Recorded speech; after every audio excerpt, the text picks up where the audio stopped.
C'est parti. Alors, bonjour à Bonjour à tous. tous. Ici Ici, Gauthier Accordé, Moussa, sur l'UNSA. et Et on on parle la parle deuxième d'une partie partie du du collab collab War Award 2016. 2016. Alors, Alors, bonjour à bonjour à tous. tous. Et je suis Je très suis très content content qu'on qu'on soit très soit nombreux présent et à des et à places des extrêmement places différentes, là. extrêmement différentes. Il y a d'autres Il y a personnes d'autres qui, personnes qui, normalement, normalement, devraient nous devraient nous rejoindre. rejoindre. Alors, je Alors, vous je vous invite invite à me à me rejoindre rejoindre sur sur la la page page qui est qui est là, là, juin juin 2016, 2016. et Et inscrire inscrire votre votre nom nom et et votre votre ville ville si ce n'est si ce pas n'est déjà pas fait. fait. Alors, Alors, on va on va commencer commencer les les présentations présentations. et je vais Je inviter vais ici à ici côté de moi à Pascal. Pascal. Bonjour Pascal. Pascal. Bonjour, oui, bonjour tout le monde. Pascal Pascal Baramon. Barman. Moi, je travaille dans le knowledge management depuis 2005. Et là, depuis peu, j'ai rejoint une entreprise de travail pour laquelle en fait, je lance une plateforme collaborative d'intermédiation d'expertise aux entreprises, hein. Des entreprises qui doivent avoir des expertises à la main. Et je suis encore content de participer au collab du salon. Donc, bon, on va pouvoir avoir un échange, j'espère, comme la semaine dernière. Excellent Excellent, Pascal. Pascal. Joël, Oui, Oui. est-ce que je peux me permettre, ceux qui sont dans la même salle que toi, de mettre leur micro à mute s'ils ne parlent pas, on a beaucoup d'écho. on va muter. D'accord. Donc,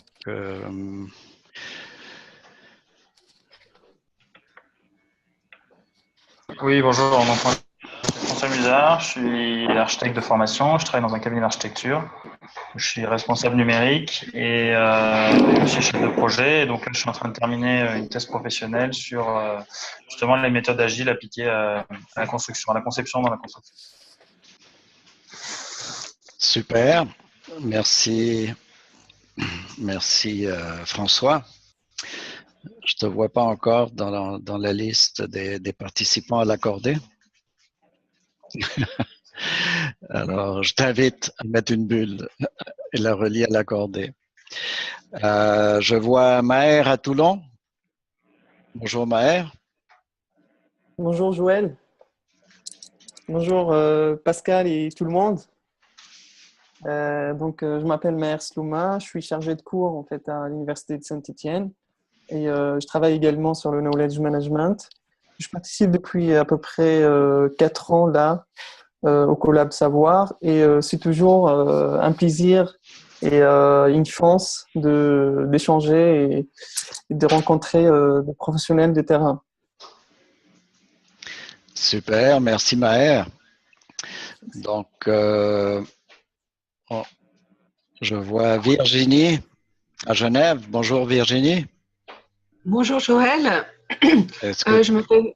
Oui, Oui, je vais me oui, présenter. vas-y. Oui, oui. Je m'appelle Virginie Guignard. Je m'intéresse à tous les sujets autour de l'intelligence collective et l'innovation et je participe à des projets divers comme la coordination du GDP Lab, qui est le dernier parcours du MOOC GDP, gestion de projet de Rémi Bachelet, et où je coordonne la dernière partie du parcours, enfin c'est le parcours par équipe projet, et puis je fais partie d'autres groupes comme le groupe Cercle APE Apprendre Ensemble avec Jean-Claude, qui est dédié à faire avancer les typologies d'apprentissage et de management. Voilà. Merci Virginie. On a échangé beaucoup par email. Je suis bien content qu'on puisse se voir face à face là. Moi aussi. Virginie voulait savoir pourquoi on fait un collab. Alors tout ça, on va y construire aujourd'hui. Tu vas voir. Donc, il y a Dalila à Alger. Bonjour Dalila. Bonjour Dalila. Bon, pas de Dalila sur Zoom. Donc,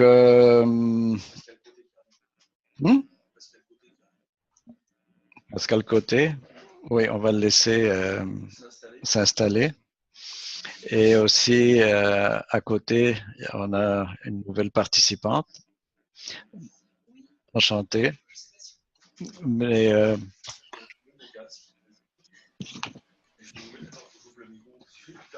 ouais, ouvre le micro. Merci. Bonjour à tous. Alors moi, je m'appelle Diane Vigan. Je travaille aujourd'hui chez PSA Peugeot Citroën. Et donc depuis l'année dernière, j'occupe la fonction de Customer Care Knowledge Manager, qui est une fonction qui est toute nouvelle. Donc je découvre tout. Je suis un peu, je pense, novice. Je suis un peu un bébé dans le knowledge management. Donc pendant cette dernière année, j'ai beaucoup entendu parler de méthodes agiles. Sauf que la façon dont ça a été déployé, j'avais plutôt l'impression que c'était pas une méthodologie, donc j'aimerais apprendre ce que c'est et voir comment est-ce que je peux l'appliquer dans mon domaine. Voilà. Super. Donc, est-ce que vous étiez inscrite? Oui, je suis inscrite. Et vous avez fait le code, vous avez créé le compte aujourd'hui? Ok, vous avez reçu. Alors, vous devriez pouvoir entrer sur Web Idea Pro alors. Bon, Pascal va vous donner un coup de main là. Alors, à Xerox à Montréal, est-ce que Michel est là? Bien oui, Michel Boucher, à Xerox Montréal. Je travaille moi-même pour Xerox depuis 39 ans. Depuis 20 ans, 1996, je coordonne un programme de partage de connaissances qui s'appelle Eureka. Environ 12 000 usagers à travers le monde. Et puis, ça me fait plaisir de recevoir Loïc. Et seulement Loïc aujourd'hui.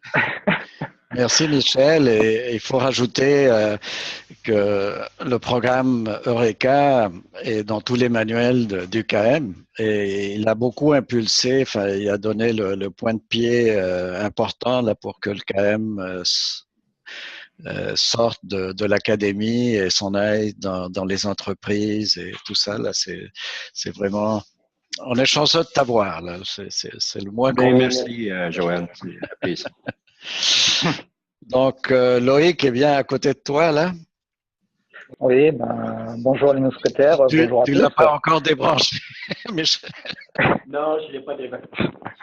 Et donc, merci à Michel de nous accueillir pour ces deux sessions à Xerox. Les bureaux sont superbes et puis aussi toutes les imprimantes. C'est génial, c'est incroyable la technologie qu'il y a à l'intérieur. Donc, moi, j'ai fait une thèse sur la gestion des connaissances et j'ai mis en place dans des grandes entreprises internationales des projets de gestion de connaissances.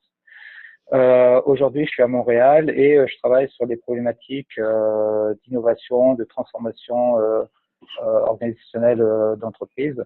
Et donc, je suis heureux d'être avec vous ce soir. Et en même temps, j'espère que vous prendrez plaisir aux échanges qui vont se faire lors de cette conférence pendant 2 heures. Super. Donc, merci Loïc. Et puis, qu'est-ce qu'il y a? Est-ce qu'il y a d'autres personnes à côté de toi là?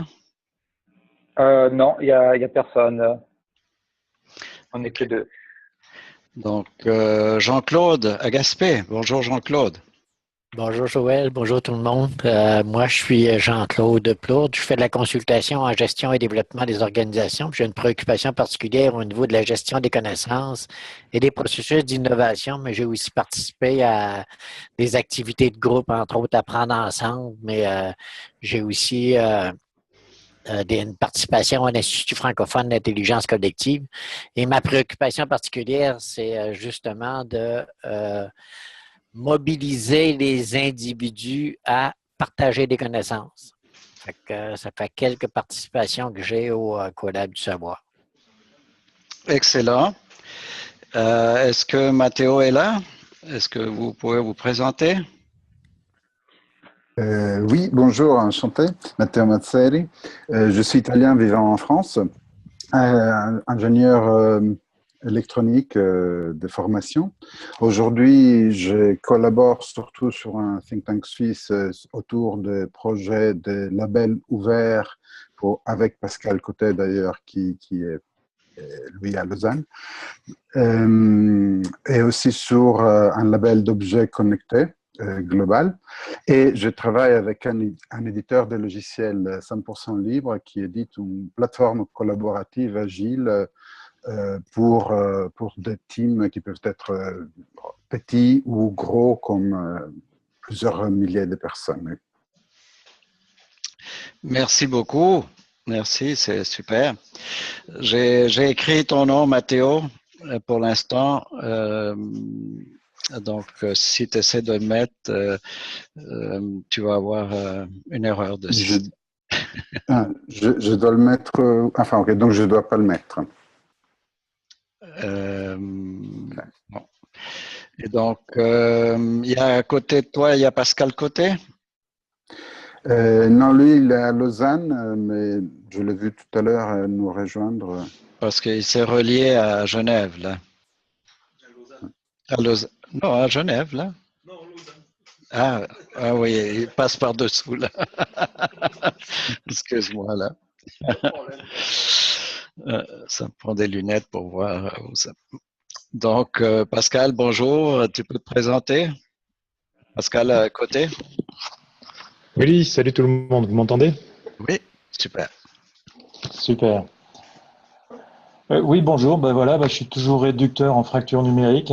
Je m'intéresse effectivement à créer de l'intelligence collective. Je suis en train de monter un bureau d'études en informatique durable et responsable. Donc, ça nécessite effectivement d'échanger de la connaissance, de collaborer sur ces aspects-là.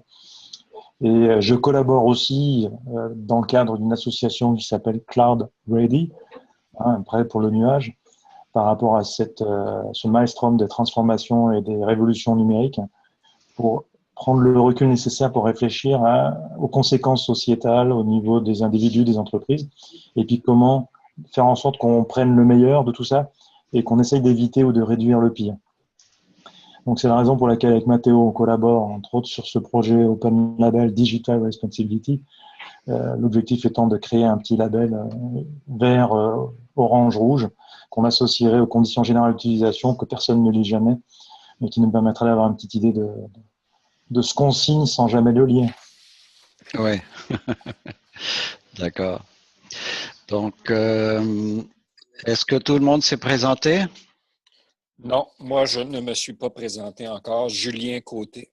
Ah, Julien, pourquoi je ne vois pas ta bulle? Où est-ce qu'elle est, ta bulle? Elle est là. Elle est là? Elle est de quel côté? En dessous de Montréal Xerox. Ah, ok. Pardon.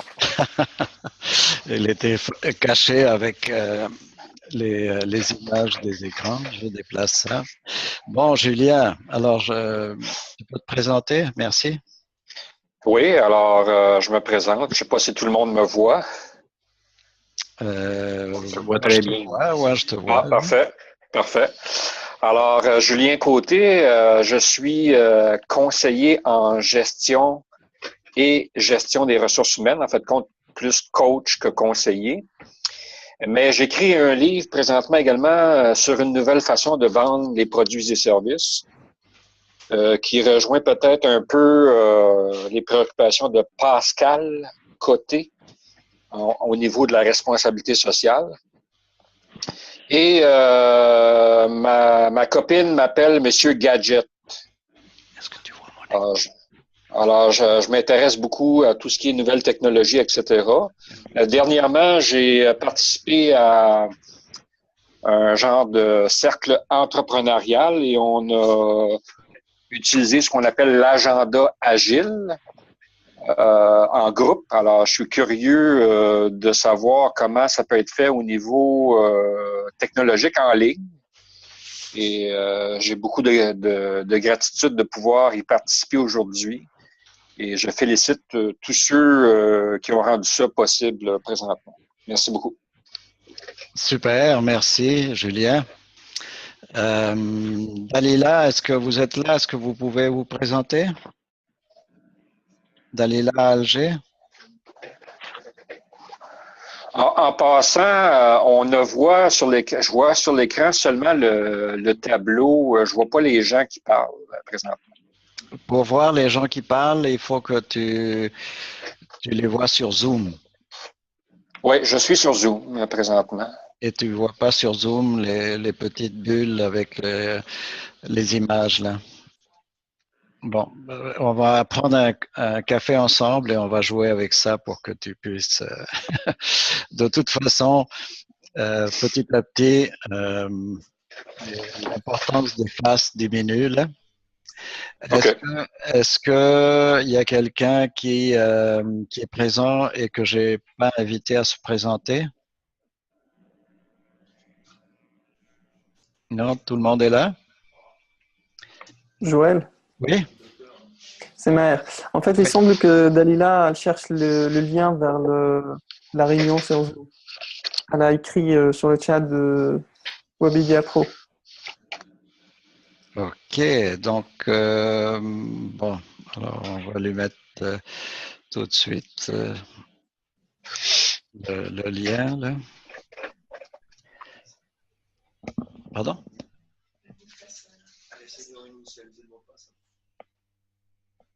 De Webedia Pro?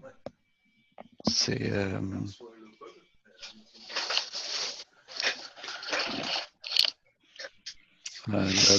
vous aviez déjà initialisé? Oui. Désolé, mais là, je ne peux pas faire...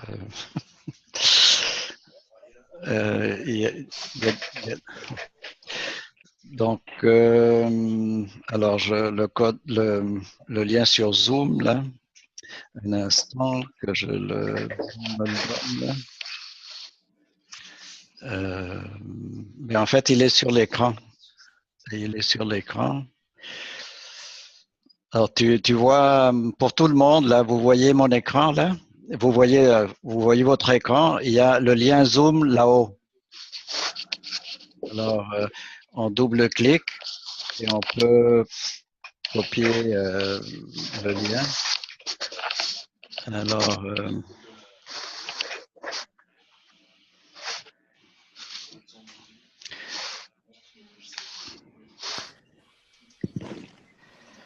bon, le code, c'est envoyé là. Est-ce que Maher, tu le vois? Oui, tout à fait, Joël. Je le vois. OK. Si tu vois Super, Dalila, merci. tu peux le lui redonner. Là. OK. OK. Ça marche. Donc, on va passer à notre prochain tableau ou ardoise, n'est-ce pas? Pour construire une culture d'innovation. Donc, c'est le 04. Et puis, on l'ouvre et on trouve comment construire une culture d'innovation. Donc, je vais vous inviter à lâcher la souris. C'est parce qu'on va faire notre petit exercice de présence à soi. Donc, lâchez la souris. Et puis, à ce moment-là, vous pouvez fermer les yeux et puis porter attention sur votre respiration et au thème, développer la culture d'innovation. Puis, on inspire et on expire en portant attention à notre respiration. Et quand vous voulez, vous commencez à travailler en silence. Donc, on va prendre quelques minutes de travail en silence où tout le monde va partager des bulles dès que les idées apparaissent dans votre esprit. Ça va?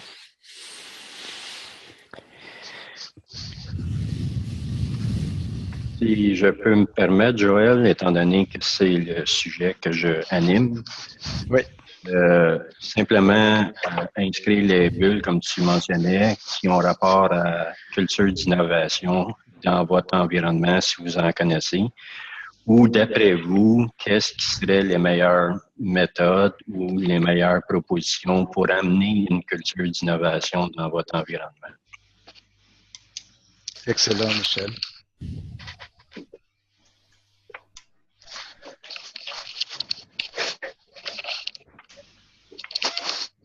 Alors, on se donne 3-4 minutes, 5 minutes, Joël?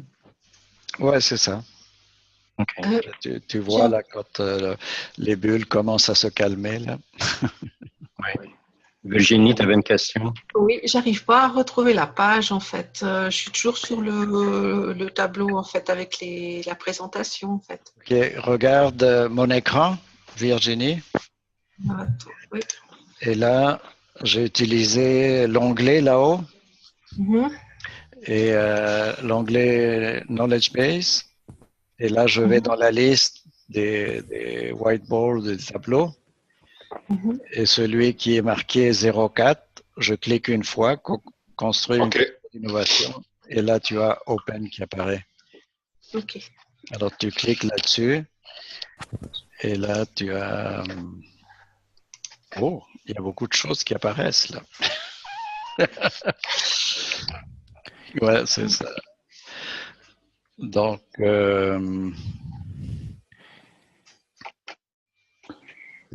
un problème, sauf que je ne vois...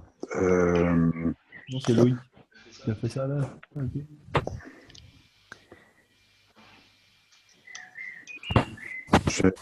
Le whiteboard, j'ai rien qui s'affiche dans le whiteboard. Moi, c'est la même chose. Vous êtes à quel niveau là?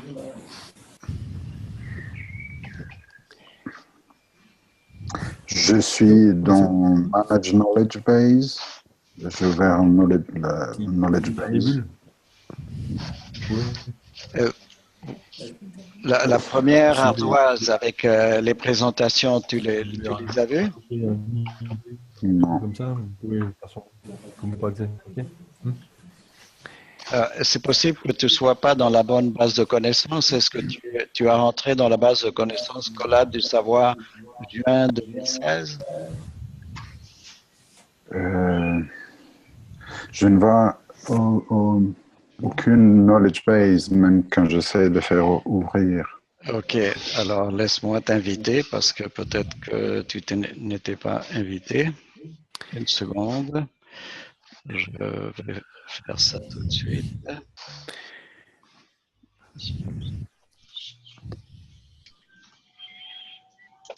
Est-ce que tu as confirmé le mail que tu as reçu quand... Oui, je suis à l'intérieur de l'outil. Ok, d'accord. Et je peux créer des knowledge base, mais quand je dis... Il ne faut pas que tu crées une knowledge base. Et maintenant, tu la vois. Tu vois Collab du savoir juin 2016. Bon, parfait, là je la vois, merci beaucoup. Alors tu cliques une fois, après ça tu cliques sur Open et tu vas pouvoir entrer. Ouais, super, merci beaucoup. Ça va? Ça vient, ouais. Ok, excellent. Alors pour tous, là vous pouvez franciser l'interface avec français.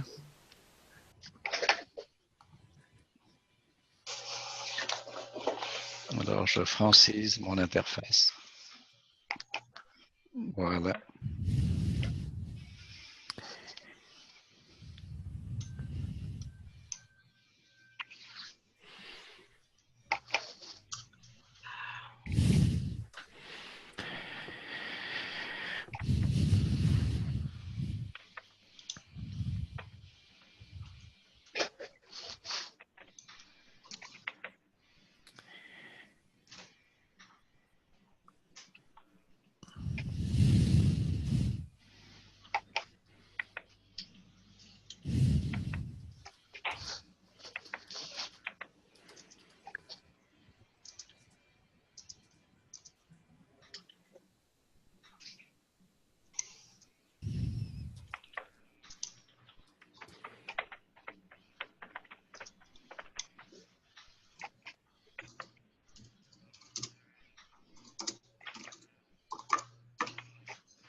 Oui.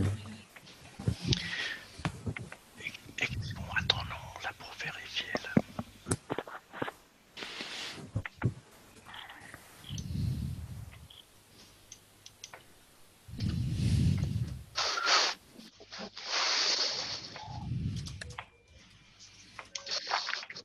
Diane, je l'ai fait.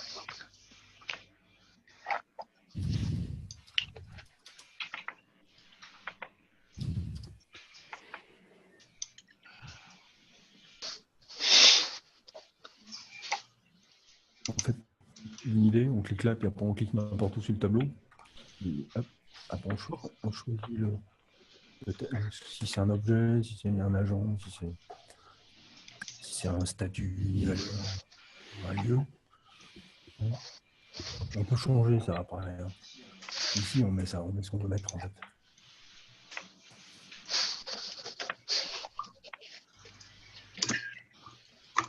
C'est un coup partout.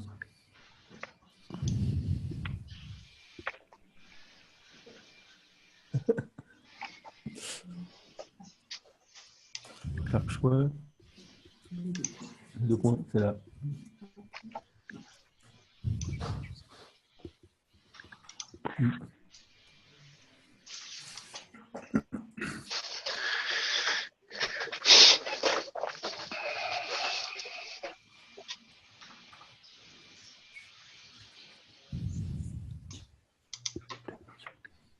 Non, c'est pas celui-là.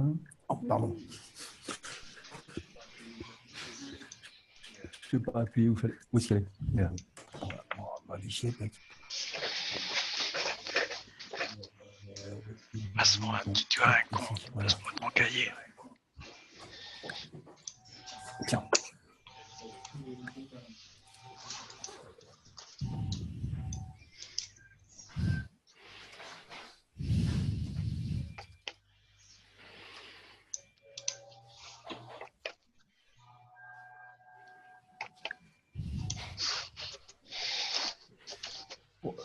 C'est encore là. C'est bon? On fait rentrer. 0. OK. Hop, et voilà.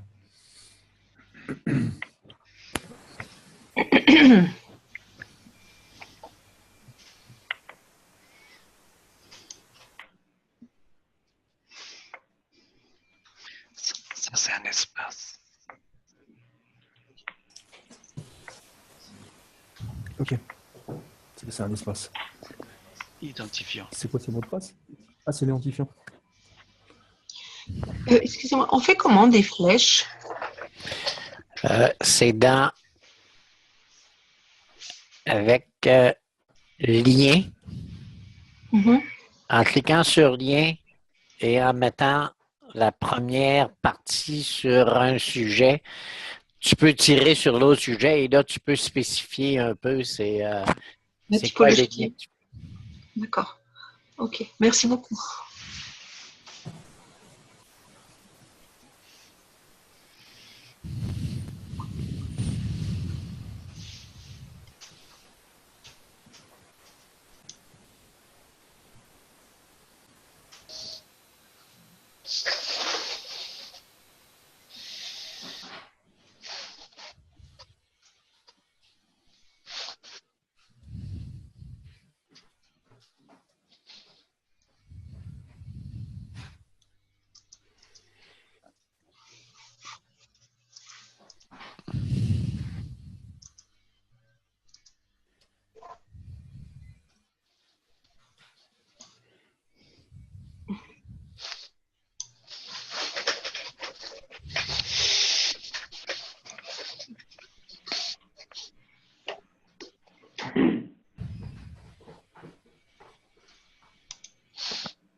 Calme. Attends.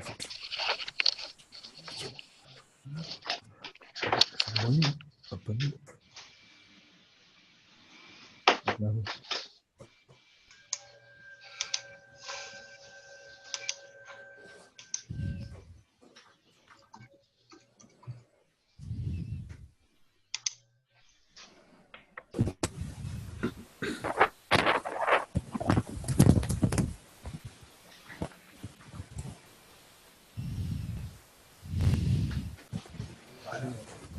faut ouvrir l'ardoise, construire une culture d'innovation.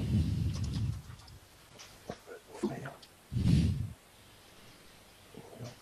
Et voilà, c'est bon. À vous de jouer.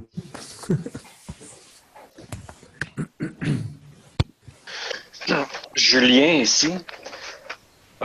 Malheureusement, mon curseur, il y a une horloge, puis ça tourne tout le temps. On dirait que c'est bloqué.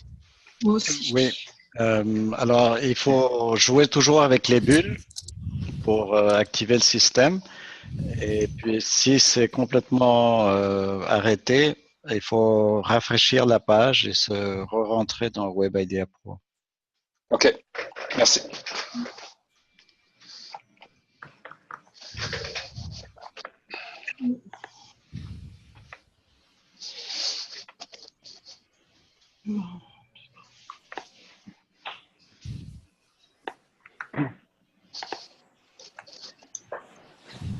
De toute façon, même si vous avez la petite montre qui tourne, vous pouvez toujours, toujours tisser des liens ou créer des bulles. Ensuite, on est partout.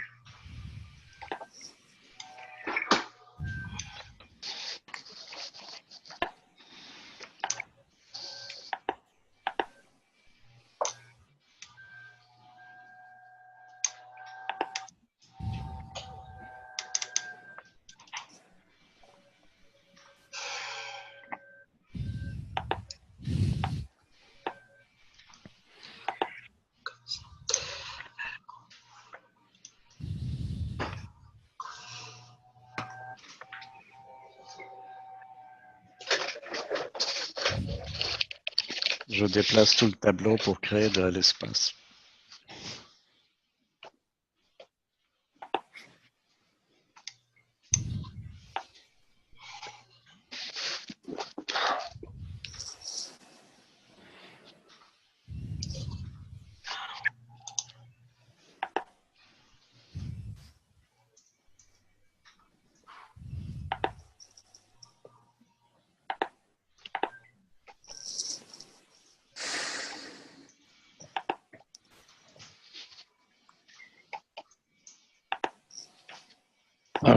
Joël, je crois qu'on peut faire un premier tour de table.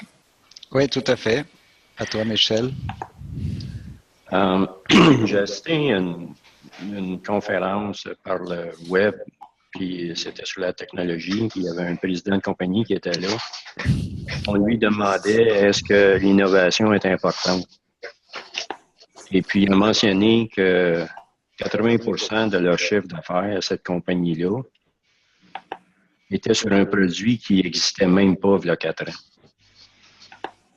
Alors, pour dire à quel point ça peut être important, l'innovation, je crois que si on innove pas, on n'avance pas, on recule.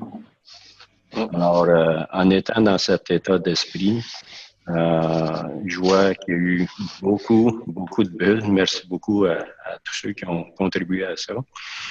Et je pourrais commencer par un tour de table. Est-ce qu'il y a des personnes qui seraient volontaires à s'exprimer en premier? Il y a toujours de briser la glace, la première personne qui va le faire. Bon, ben, je vais commencer. Voilà. Ah bien, vas-y, Loïc. Ok, avec plaisir. Bon, moi, j'ai fait des bulles autour de la culture parce que je pense que la culture d'entreprise est extrêmement importante. Et de la façon où on est en service, en ingénierie ou dans l'industrie, les perceptions ne sont pas forcément les mêmes et les modes d'organisation de l'entreprise ne sont pas forcément les mêmes. Et donc, si on a par exemple un mode d'organisation en silo, il est très difficile de permettre à des acteurs de pouvoir collaborer, de pouvoir échanger, puisqu'en fait, c'est une relation hiérarchique qui est très forte. Et aujourd'hui, on voit bien dans les organisations, beaucoup de choses changent et les technologies évoluent très vite. Donc, il y a une nécessité d'avoir une réactivité extrêmement importante. Et donc, il est vraiment important, à mon sens, d'identifier quels sont les facteurs de blocage et de voir comment on peut éventuellement les résoudre de telle manière à fluidifier l'information, la collaboration, l'information entre les acteurs et instaurer un climat qui permette, à mon sens, d'avoir une meilleure réactivité par rapport à l'évolution du marché, par rapport aux produits et aux enjeux qui sont liés à l'organisation de l'entreprise.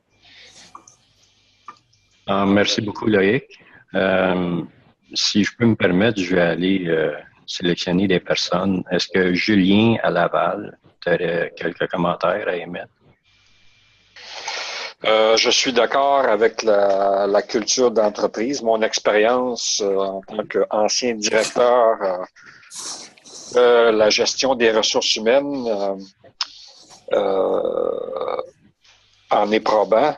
La culture repose beaucoup, c'est sûr, du leader qui est en place. Alors, et de sa propre expérience avec l'innovation. Mais la culture d'entreprise, c'est pas juste le leader, c'est souvent des gens qui sont en place, des gestionnaires peut-être à des niveaux plus bas qui sont en place depuis tant d'années. Et souvent, la résistance au changement est là. Je pense qu'il y a un lien qu'on peut faire entre innovation et gestion du changement aussi. Parce que pour certains, l'innovation, ça fait peur. Alors, exact, oui. Ouais. Alors, en fait, ça c'est... Oui, allez-y. oui, je disais, ce qui fait peur, c'est qu'aujourd'hui, on est face à un mot qui est important, qui est l'inconnu. Et on voit bien bon, j'aborde un peu le deuxième thème, n'est-ce pas? Mais on voit bien des grandes entreprises n'ont plus forcément le monopole de la capacité de se développer sur le marché. Une petite entreprise peut très bien mettre à mal une grande entreprise. Comme on a quelqu'un, je crois, de PSA, là, on peut très bien parler aussi de Tesla, qui a un impact quand même important et qui doit certainement faire peur en interne au niveau de PSA, ou encore des Google Car, en fait des entreprises françaises, mais on va dire les grands groupes européens sont très en retard par rapport à l'hybridation et par rapport à l'introduction des technologies embarquées dans les voitures. Merci Loïc. Virginie, est-ce que tu voudrais émettre quelques commentaires? Oui, en fait, c'est clair que l'innovation, en fait, ça nécessite une équipe ou un état d'esprit très particulier. En fait, on peut même parler de manager de l'innovation, comme il y a des gestionnaires d'entreprise. C'est pas les mêmes profils. Et puis, il faut faire attention quand on recrute des gens de quels sont les objectifs qu'on leur donne. Puis, dans une entreprise innovante, il y a plusieurs parties en fait de l'entreprise il y a des parties qui sont innovantes et des parties qui font partie justement de tout ce qui est gestion.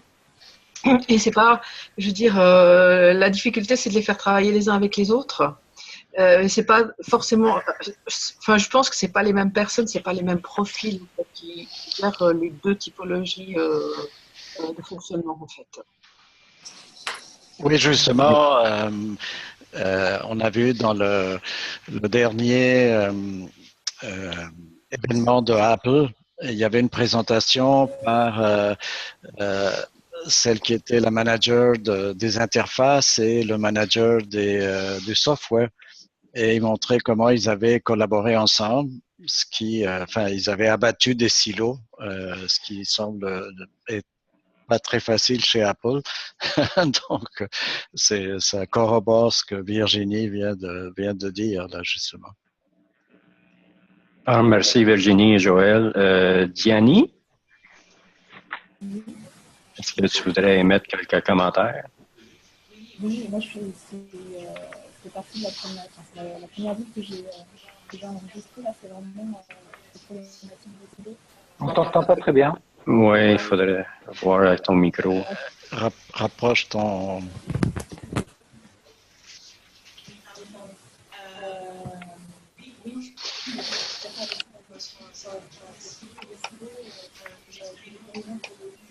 pourrais vérifier si ton micro est à mute ou pas.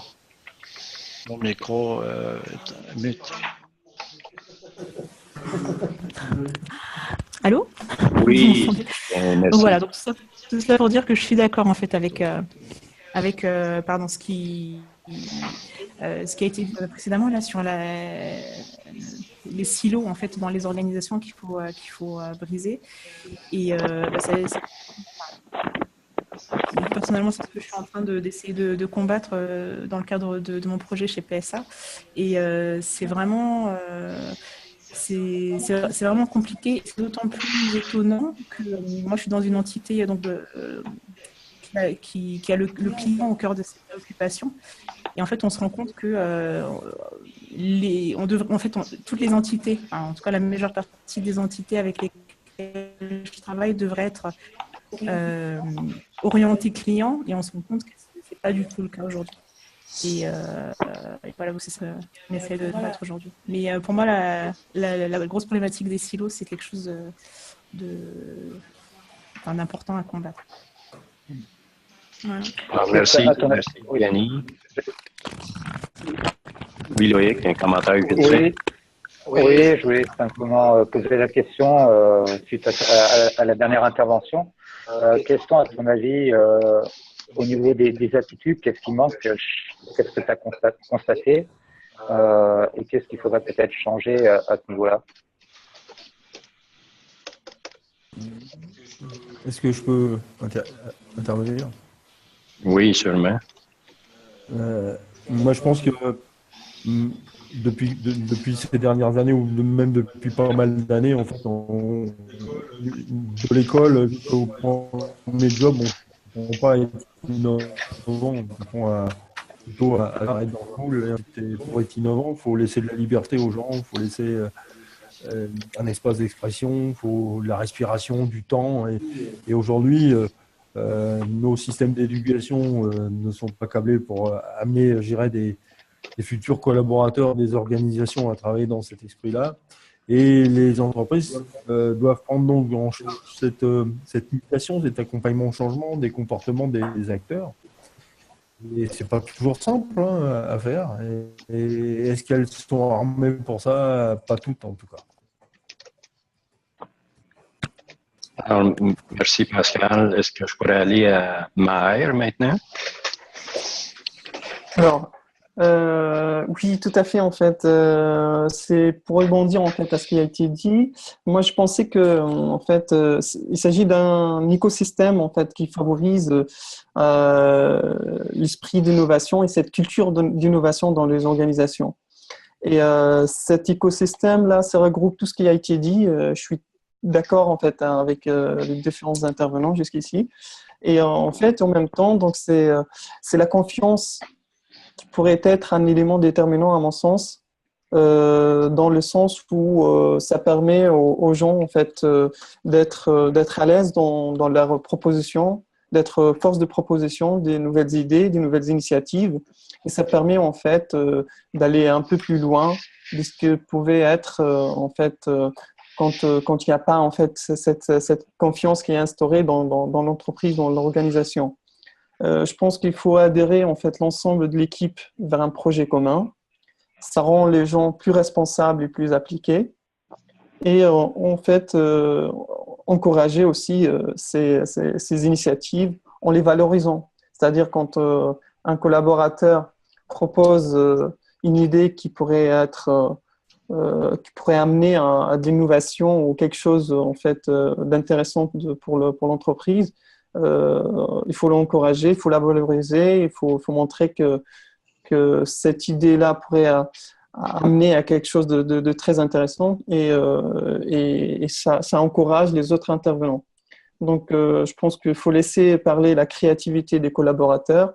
Et ce sont des éléments qui pourraient être des éléments qui contribuent à cette culture d'innovation, à mon sens, et qui rentrent dans cet écosystème d'innovation. Oui, tout à fait, Maher. Entièrement d'accord avec toi. Ça fait 20 ans que je coordonne un programme de partage de connaissances et quand les nouvelles idées arrivent, faut pas les juger trop vite fait. Il faut réellement voir est-ce qu'on peut développer ces nouvelles idées-là. Exactement.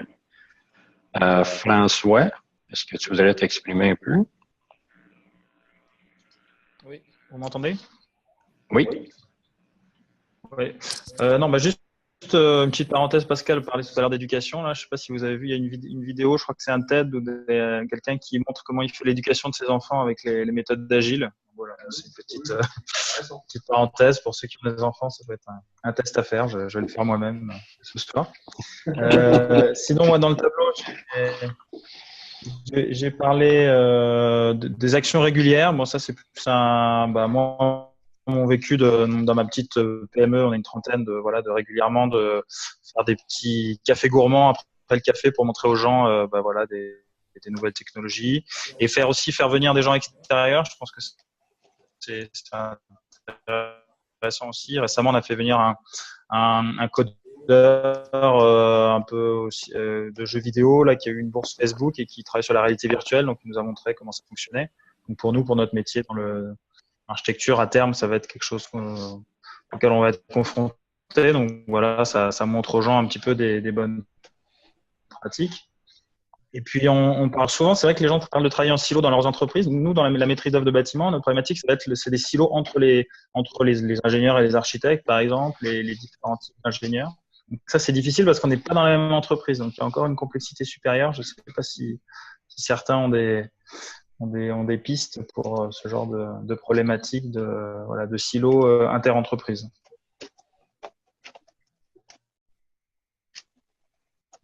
Voilà. OK, merci François. Mathéo, est-ce que tu pourrais émettre tes commentaires? Je suis jusque-là d'accord avec ce que j'ai entendu. Et la chose que je constate aussi, c'est que c'est un changement d'abord personnel, donc c'est l'individu qui doit apprendre et à avoir justement la confiance de partager et d'expérimenter. Donc, c'est quelque chose vraiment de personnel. On peut le faciliter avec, par exemple, des moments de partage. Ce qu'on fait, nous, on essaie d'avoir une fois par mois des hackathons, par exemple, ouverts. On fait venir des gens participer pendant un jour, 2 jours ou 3 jours même. Et aussi avoir toujours des moments d'échange, essayer de créer de plus en plus de moments ouverts dans des lieux aussi parfois inhabituels, par exemple dans des bibliothèques, dans des endroits ailleurs que les endroits formels, pour essayer d'avoir des cadres, des perspectives un peu différentes qui en mettant la personne dans une situation différente, il va s'ouvrir de nouvelles portes, de nouvelles façons de voir les choses et donc de collaborer et de commencer à innover aussi. Donc. Pour ça, il y a un mélange d'habitudes, de pratiques, donc, et surtout, c'est la mixité, c'est arriver à mélanger le plus possible les différentes disciplines, absolument casser les silos et faciliter cette communication transversale. Oui, communiquer. À propos du parent qui enseigne de façon agile les enfants, j'ai eu la chance de voir un talk à Mix IT à Lyon en avril d'un professeur dont j'aurais bien aimé que mes enfants soient à l'école, qui enseigne justement avec le principe de l'agilité, et c'est très intéressant. Je vais essayer de retrouver le lien de la vidéo et de le partager parce que ça vaut la peine. Oui, merci beaucoup. Est-ce que Dalila, est-ce que tu voudrais émettre des commentaires? Est-ce que Dalila est là? Oui, allô. Oui, on t'entend. Oui, bonjour. Alors, je suis d'accord avec tout ce que j'ai entendu, tout ce qui est mis sur l'ardoise. Moi, ce que j'ai mis dans mes bulles, alors j'ai mis enlever les barrières hiérarchiques. On va avoir de l'innovation. Il ne faut pas qu'il y ait des barrières rigides, en tout cas, des barrières hiérarchiques rigides qui peuvent être très paralysants. Et donc, quand ils sont paralysants, on ne peut plus créer, on ne peut plus innover. J'ai mis aussi les objectifs. Quand on a un objectif commun à l'ensemble des acteurs de l'entreprise, donc les acteurs qui rentrent en jeu, quand on a un objectif commun, on ne peut que réaliser, que évoluer, en fait. Et les responsabilités aussi doivent être partagées, parce qu'on ne peut pas innover quand on est dans une organisation ou une entreprise et que la responsabilité n'incombe une seule ou deux personnes. Et c'est pas possible, on ne peut pas le faire. Les responsabilités doivent être partagées pour pouvoir éventuellement innover. Voilà, c'est les bulles que j'ai mis dans l'ardoise et voilà. Et merci beaucoup, Dalilia. Est-ce que Pascal Côté? Oui, volontiers. J'ai bien aimé l'intervention de Pascal et puis aussi la personne qui a parlé juste après lui. Je suis désolé, j'ai oublié le prénom. Effectivement, la particularité de l'innovation, c'est qu'il faut comprendre que c'est pas simplement trouver des idées, créer des idées pour créer un nouveau produit, pour permettre à l'entreprise de créer quelque chose d'autre sur un marché commercial. La culture de l'innovation, c'est comprendre la transformation même de fonctionnement de la société pour remettre tout le monde comme des entrepreneurs. Et comme disait Pascal tout à l'heure, notre culture, issue, je dirais, du siècle précédent, c'est de devenir des ouvriers ou des robots qui vont obéir à des processus. Et toute notre hiérarchie, toute notre culture initiale, elle est faite dans ce sens-là. Du coup, c'est casser cette façon de voir, de concevoir la société dans les idées aussi bien des plus anciens que des plus jeunes, parce que malheureusement, y compris chez les jeunes, on a encore des idées qui sont dans ce type de schéma-là, qui arrivent.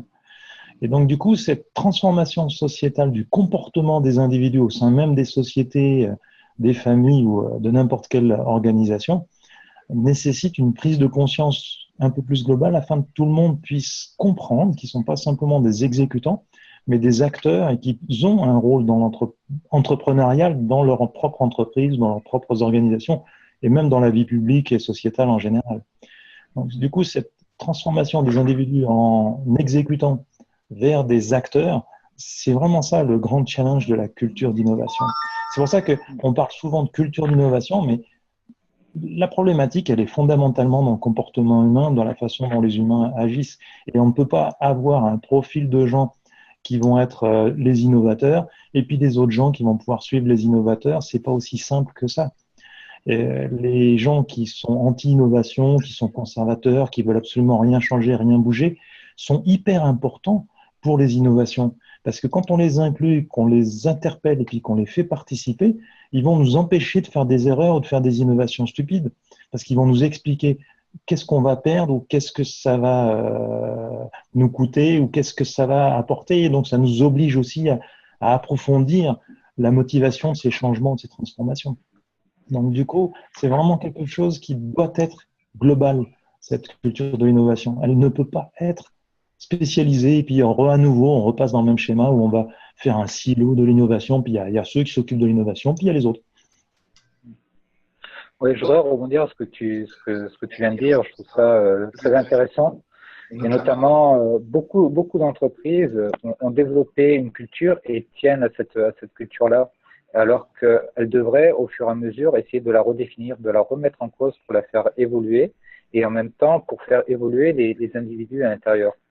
Et je pense que les transformations de société qu'on a actuellement, l'accélération des technologies et les façons de faire, remettent en cause toute cette problématique de culture et de la position de l'entreprise dans la société et par rapport à ce marché aussi.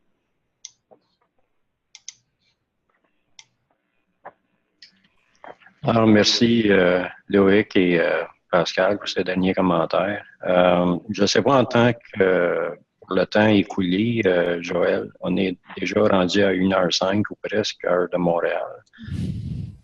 Parce qu'on a un autre sujet qui s'en vient.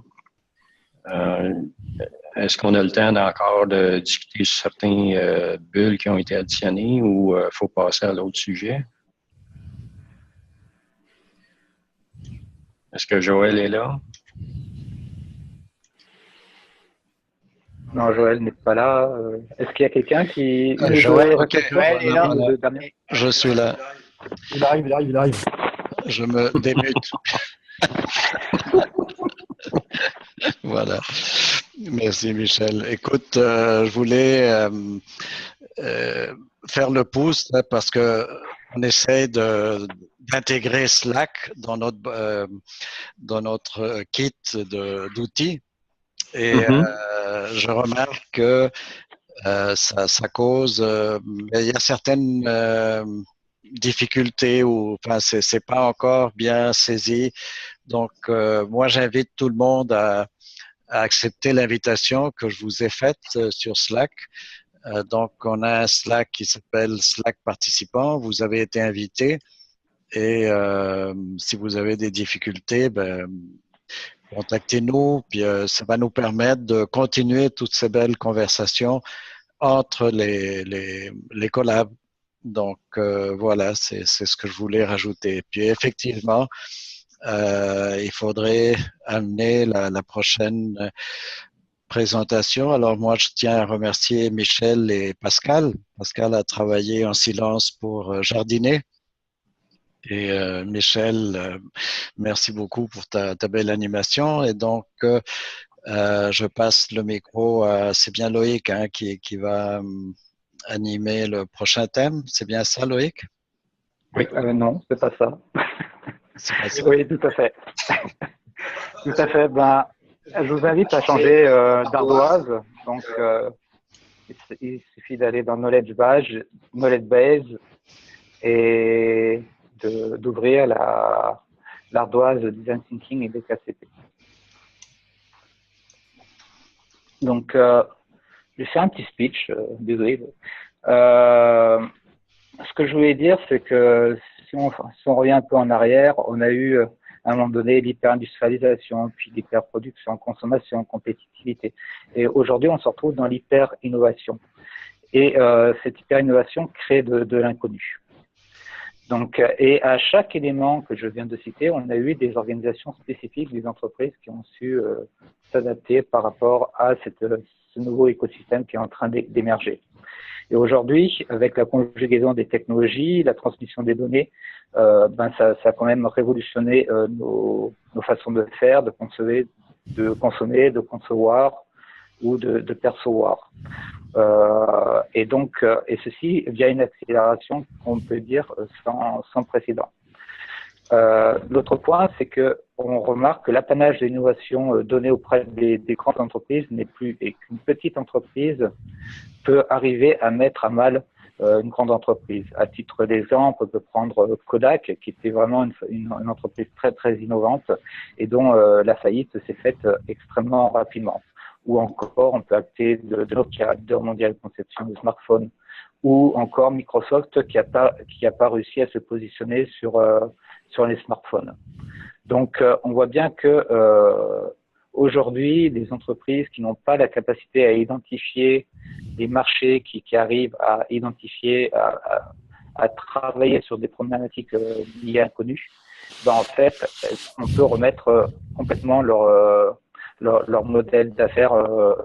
Elles peuvent très vite faire entre guillemets faillite.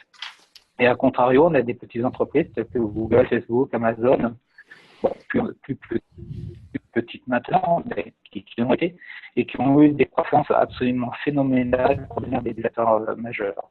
Et donc, on voit bien qu'on a une complète recomposition de l'économie.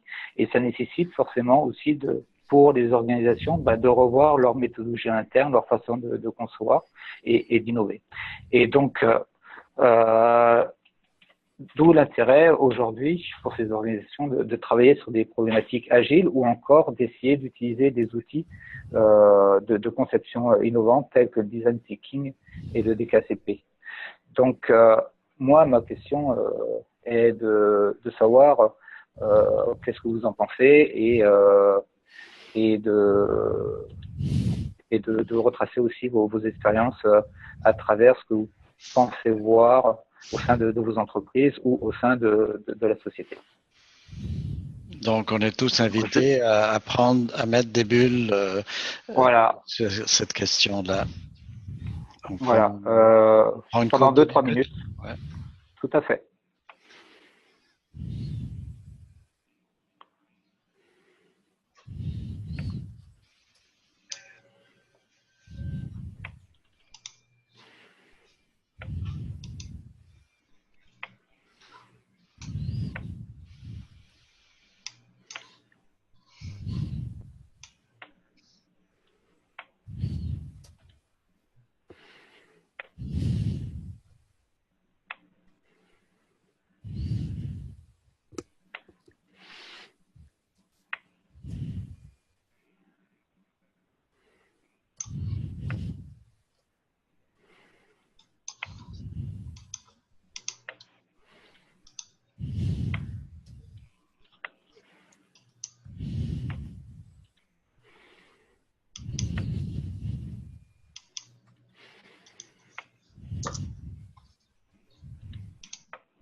Joël, tu m'entends?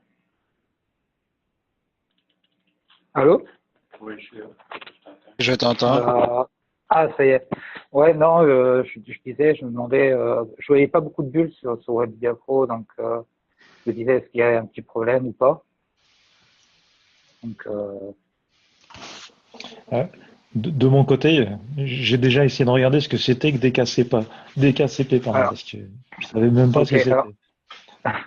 Donc DKCP, c'est, on va dire, c'est l'application de la théorie CK. Alors, je vais essayer de vous expliquer. J'ai mis il y a des bulles qui expliquent en détail ces éléments-là. La théorie CK est une approche développée par l'école des mines, par Armand Hatchwell, qui a pour objectif de travailler sur deux domaines essentiels. Le C qui est les concepts et le K est le knowledge. Et donc en fait, cette théorie s'applique très bien dans une réflexion où on veut créer de l'innovation de rupture. Et donc le DKCP est la mise en pratique de la théorie CK. Oula, ça bouge de tous les côtés. Et donc le D pour define qui a pour objectif de cadrer le projet. Le K a pour objectif de travailler sur la partie connaissances, c'est-à-dire les connaissances actuelles qu'on l'on a par rapport aux objectifs qui sont fixés. Je ne sais pas qui c'est qui a tout modifié là, c'est même terrible. Et donc après les concepts, c'est l'application, si vous voulez, de la mise en place des connaissances que l'on a acquises, et le projet a pour objectif de définir, on va dire, les prototypes. Et donc on rentre, en fait, l'intérêt de cette approche de la théorie CK, c'est que quand on crée de l'innovation, on est face à un problème qui s'appelle l'effet de fixation. Et donc l'effet de fixation fait que, en fait, j'ai pas de stylo, c'est dommage. Ah, attendez, 2 secondes. Je vais vous faire un petit dessin très rapidement.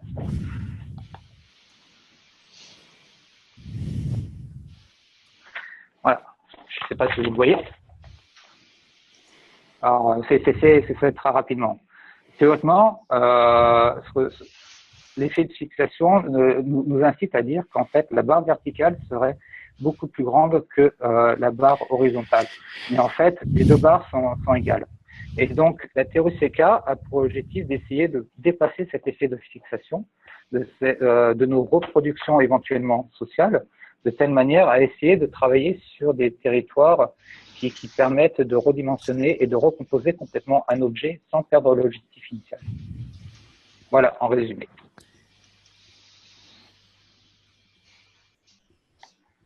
Tu peux remontrer ton schéma?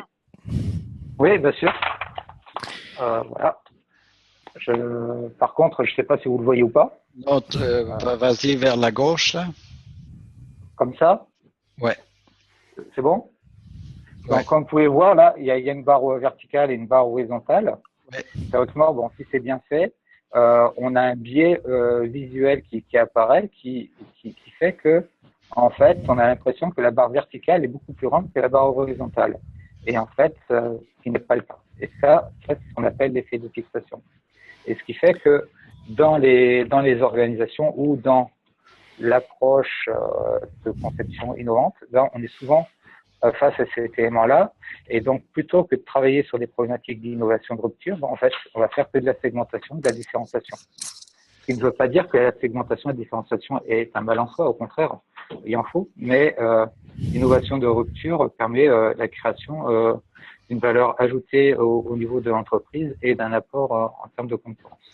Et au sein des organisations actuelles, où en fait on se retrouve face à des organisations qui sont soit en réseau, soit en mode projet, ou soit en hiérarchie, en fait on se retrouve face à des situations où on peut être en phase de blocage. Et donc la question, est-ce que ces théories innovantes permettraient éventuellement de dépasser ces blocages et essayer de revoir les concepts de l'organisation pour en créer une nouvelle, quoi. Alors, je me permets d'interagir là. Est-ce que tu m'entends? Oui, tout à fait. Moi, j'ai mis en haut à gauche une bulle, c'est rester centré sur l'humain, donc partir de l'empathie comme élément extrêmement important là.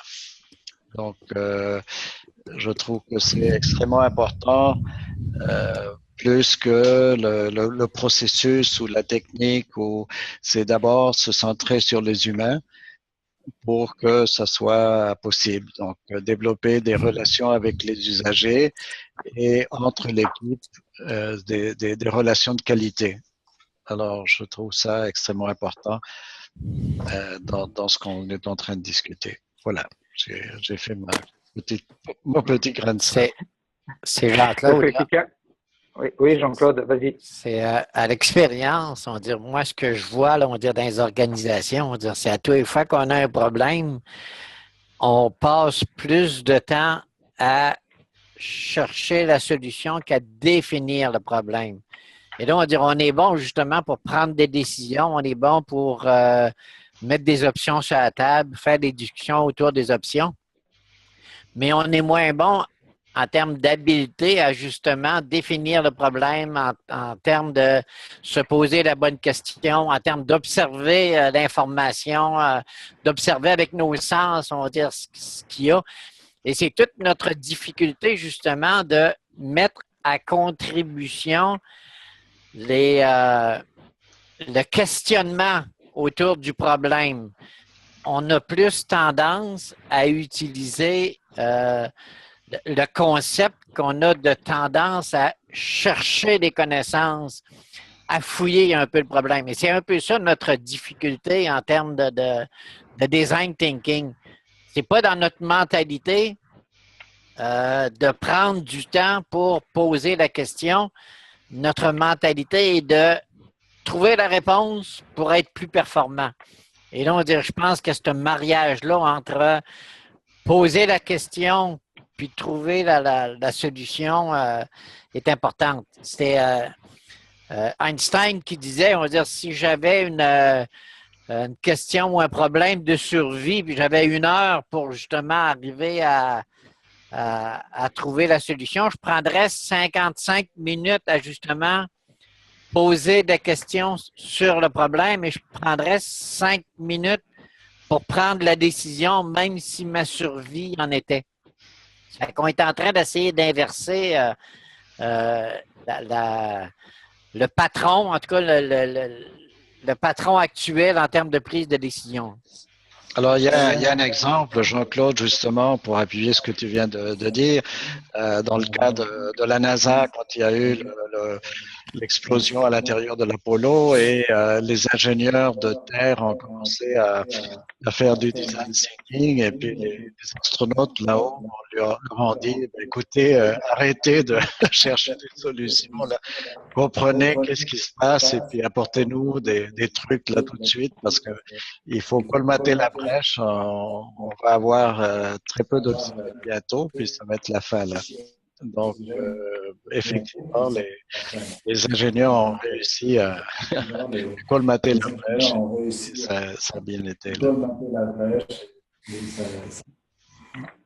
Est-ce qu'il y a quelqu'un qui pourrait réagir par rapport à ce qui vient d'être dit ou apporter une expérience? Peut-être faire un tour de table, ouais, inviter les nouveaux. Julien Côté à Laval.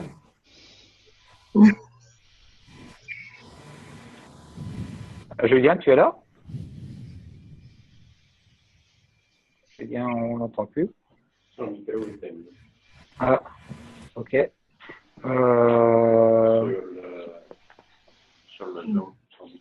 Allô? D'accord. Oui, c'est bon. Ça va? Oui. Entendez-vous? Oui? OK. Oui, tout à fait. Alors, écoutez, je dois vous avouer que je suis un peu perdu par votre discussion parce que c'est quand même un peu plus théorique. Malheureusement, je ne suis pas à jour au niveau des théories du savoir, etc. Mais je suis quand même un peu d'accord avec mon ami gaspésien. Là, excusez-moi, je ne me rappelle pas de son nom. Jean-Claude, je crois. Jean-Claude. Oui, Jean-Claude. Alors, puis je suis d'accord également avec l'aspect humain, l'humain en premier. Attends. Pardon? Oui, non, vas-y, continue. OK. Avec l'humain en premier. Mais je suis d'accord également, peut-être en rapport avec la dernière conversation, là, mais le gros changement doit être au niveau de la culture et des individus, pour commencer, parce que je ne sais pas si c'est votre expérience à vous, là, on a beau introduire au niveau de la gestion du changement des nouvelles technologies ou quoi que ce soit, si les individus ne sont pas en arrière de ça, il n'y a rien qui va se passer. J'entends souvent que le changement, c'est 90% l'humain puis 10% la technologie. En tout cas, c'est un peu mon grain de sel pour le sujet. Je ne sais pas si je suis en dehors de la traque ou pas, mais merci pour votre écoute. Mais tu n'es pas en dehors de la traque, mais pas du tout. C'est 20 ans d'expérience qui te parle. OK. Merci beaucoup. En fait, la semaine dernière, je vais remettre mon vidéo. En fait, la semaine dernière, on a parlé justement de ça. Si on n'a pas les êtres humains en arrière de la technologie, on n'avance pas. En fait, c'est une triptyque qu'il faut avoir, c'est-à-dire les usages, la technologie, puis dernier, j'ai perdu, on vient de dire la collaboration, l'humain, quoi. Sans ces trois-là, c'est difficile de développer quelque chose aujourd'hui, du moins. Mais alors, moi, si je peux me permettre de réagir, avec l'arrivée des robots, l'humanité, on la trouve où, là? Quand en face de ta grand-mère, tu vas mettre un robot plutôt que d'aller la voir tous les 3 jours pour aller lui apporter sa soupe.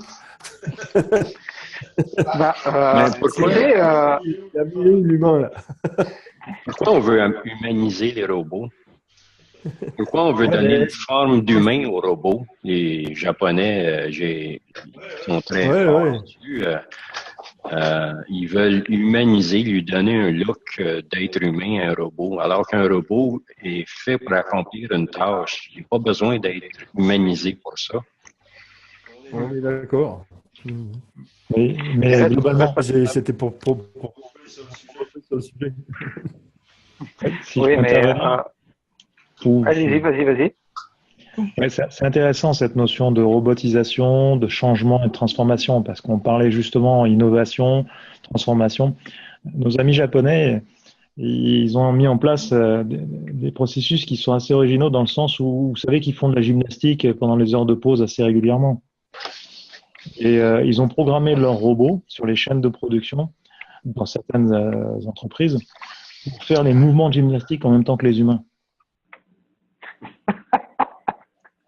Quand j'avais lu cet article, j'avais vu cet élément-là, je me suis dit, mais parce que comprenez bien que effectivement, on quitte une humanité purement humaine pour entrer dans une humanité digitale dans laquelle les robots vont faire partie intégrante de notre existence. Nous commençons déjà aujourd'hui à obéir aux robots. Tous, vous avez déjà obéi à un algorithme. Vous avez obéi quand ils vous ont dit de prendre la deuxième route à droite. Donc, nous allons devenir les assistants de ces algorithmes. Alors, globalement, c'est pas grave à partir du moment où ces robots vont avoir justement un comportement humain.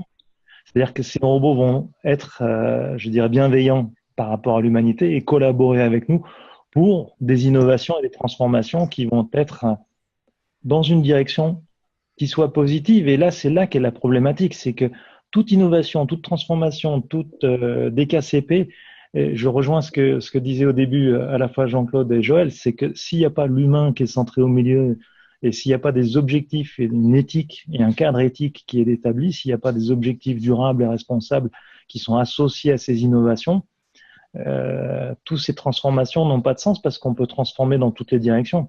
Bon, des directions qui vont vers le pire au lieu d'être des directions qui vont vers le meilleur. Je peux te donner un exemple. Foxconn, qui est une très grande entreprise en Chine, a décidé de robotiser à 50% sa main-d'œuvre. Et donc, on remet en cause beaucoup de choses, c'est-à-dire la place de l'humain dans le concept du travail, mais aussi la place de l'organisation. Oui, c'est vraiment majeur. la responsabilité sociétale est grande. Malheureusement, en Suisse, on a failli trouver la solution puis la mettre en œuvre, mais on est pour l'instant que 20% à avoir dit oui. Donc, il manque encore à convaincre les 2/5 de la population suisse pour ça. Mais on a failli mettre en place le revenu de base inconditionnel ou revenu minimum, je ne sais plus comment ça s'appelle en France. RBI. Le RBI en Suisse, mais en France, ils parlent d'autre chose. C'est le revenu inconditionnel de toute façon. Parce que les articles sont intéressants, c'est quelque part se retrouve. L'humain est feignant par définition, donc si jamais il y a des choses pénibles qui peuvent être faites par des robots au lieu de le faire nous, tant mieux. La seule problématique fondamentale, c'est pour le bénéfice de qui? Si c'est pas le bénéfice de tout le monde, on va avoir effectivement des problèmes de transformation au niveau de notre humanité. Tout à fait, merci. Maher, tu veux rebondir par rapport à ce qui vient d'être dit? Oui, tout à fait. En fait, merci de m'avoir donné la parole. En fait, franchement, je suis d'accord avec ce qu'a dit Pascal Côté et Joël, et j'aimerais en fait rebondir avec un petit exemple que je viens de vivre en fait récemment dans un laboratoire dans lequel je suis attaché. Et en fait, si vous voulez, il y a des hiérarchies qu'on passe par. En fait, c'est un laboratoire de recherche universitaire. Donc, plus on est gradé, plus on a de pouvoir. Et donc, les gens qui sont en bas de l'échelle, comme les doctorants, etc., ils sont tout le temps là pour regarder et plutôt, ils sont dans une posture passive. Et donc, l'humain au centre. Parce que ça a toujours fonctionné comme ça. Et récemment, on a eu en fait une sorte d'hommage en fait et de reconnaissance à la personne qui était en fait les fondateurs de ces laboratoires de recherche. Et c'est la première fois depuis quelques années que cette personne-là, donc dans une journée de reconnaissance et d'hommage à ces fondateurs, où cette personne, elle a tracé toute son histoire. Comment il a commencé, son cursus, son parcours. Et c'est du storytelling, c'est son histoire qu'il a racontée. Mais en fait, ce qui a changé tous les rapports. Parce que tout le monde était dans une culture de compétition qui n'est pas saine, parfois. Et ça dégrade les relations. Et le fait que cette personne-là, elle a commencé en fait à raconter toute son histoire, tout le monde c'est comme si on est tous concernés par cette histoire-là, et ça cultive en fait une culture comment ça s'appelle en fait. Tout le monde veut faire en fait quelque chose et veut apporter sa petite pierre en fait pour la construction de ces laboratoires. Donc on a vu comment les choses ont commencé. Et donc, toute cette histoire-là, ça, à mon sens, en fait, en tout cas, ces derniers temps, ça a changé les rapports entre les différents intervenants. Voilà. Donc, en gros, tu parles de leadership et de la façon dont la personne a construit ce laboratoire et dont il l'a mené, où il l'a mené actuellement. Tout à fait. Tout à fait. Okay. Mais oui, je peux me permettre d'intervenir. On sait bien que quand on a un ennemi, si on ne connaît pas son ennemi, on peut parfaitement s'attaquer à lui. Quand on le connaît, c'est beaucoup plus difficile. Donc, quand on est dans une culture de compétition, le mieux, c'est pour être le meilleur compétiteur, c'est de ne pas connaître justement ses collègues. Et puis, quand on connaît ses collègues, là, on rentre dans une autre dynamique. Donc, ça, c'est clair. Je voulais juste revenir sur la conversation du début par rapport au fait d'être pour innover, d'être dans des situations positives. Moi, j'avais mis dans dans le tableau précédent, en fait, un concept, en fait, qui est le concept de la slow innovation et de la fast innovation. Parce qu'en fait, il me semble que quand on est justement dans des contextes super négatifs, on peut pas faire de l'innovation rapide. On peut innover, mais on innove avec beaucoup de blocages et on arrive à des situations de slow innovation en fait.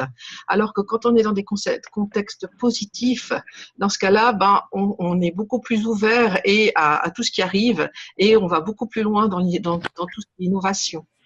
Donc ça, c'est une chose qui est importante et qu'on peut aussi retrouver, ben ça c'est dans le management, mais on peut retrouver aussi le même concept dans des situations, comment dire, difficiles. On peut innover avec peu de choses, vraiment presque rien, et ça reste aussi de la slow innovation parce qu'on n'a pas toutes les, comment dire, tout le contexte positif pour bien innover. Moi, je pense par exemple aux pays africains qui sont plutôt dans un contexte de slow innovation. Tu as le nudge dans ces cas-là, tu as l'innovation frugale. Exactement. Le nudge spirit. Hein. Exactement. C'est l'innovation frugale qui marche très bien en fait. Hein. Ça marche bien, mais ça reste quand même de l'innovation, je veux dire, avec des tout petits moyens. Et puis ces gens, s'ils avaient un peu plus, s'ils dépassaient leur pyramide de Maslow, enfin la base de la pyramide de Maslow, bah ils seraient peut-être beaucoup plus compétitifs, beaucoup plus innovants. Mais ça veut dire que l'innovation existe dans des contextes difficiles, aussi bien au niveau management qu'au niveau matériel, mais elle est beaucoup moins performante que dans des contextes positifs et des contextes où avec beaucoup de moyens en fait. Voilà. Dalila, toi qui es en Afrique, est-ce que tu peux réagir par rapport à ce qui vient d'être dit? Moi, ce que je peux dire, que il faut déjà, il faut que comment dirais-je, alors là, je perds mes mots, inculquer cette culture d'innovation dans les organisations, dans les institutions, parce qu'il y a, on le voit, on le remarque, la résistance au changement, elle est énorme. Et du coup,